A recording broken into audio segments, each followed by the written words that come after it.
was hard, for 22 years, knowing that you didn't do something. At times, I felt like I know the truth is going to come out eventually, but when? More than 2 decades ago, they were booked into the state pen. DeMarco Carpenter and Malcolm Scott were just 18. Carpenter said the prison looked like death, took everything in him just to get through the day. Reading, writing, exercising, and, belief, faith.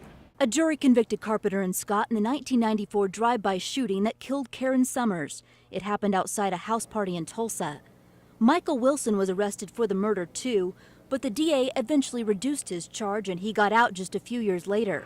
Scott and Carpenter remained locked up, denied appeal after appeal. Over 22 years, you're going to have ups and downs. I actually started writing letters back in '96. I've wrote thousands and thousands of letters.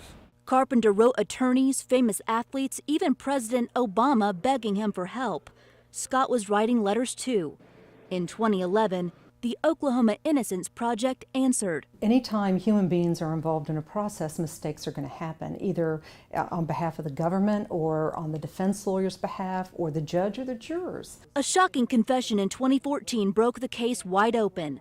Michael Wilson, the Tulsa shooter who was released years earlier, was convicted in another murder. And just before he was executed, Wilson told the Innocence Project that Scott and Carpenter were innocent, making that same confession on the execution table. So a Tulsa judge took another look at the case and declared them free men. Oh, wow. When I was free to go, that was like the best thing that had ever happened in my life. Surprisingly, they aren't angry, they aren't bitter or resentful. Why wouldn't I be happy? I'm free now. You've got your driver's license. Yes. And you remembered how to drive. Yes. Thursday night, Carpenter and Scott thanked the people who helped free them at the Innocence Clinic at OCU's School of Law.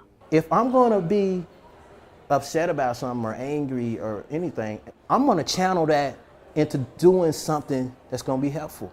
Now sharing their story, hoping to inspire others as they finally get to walk free. That's all I've been doing is smiling.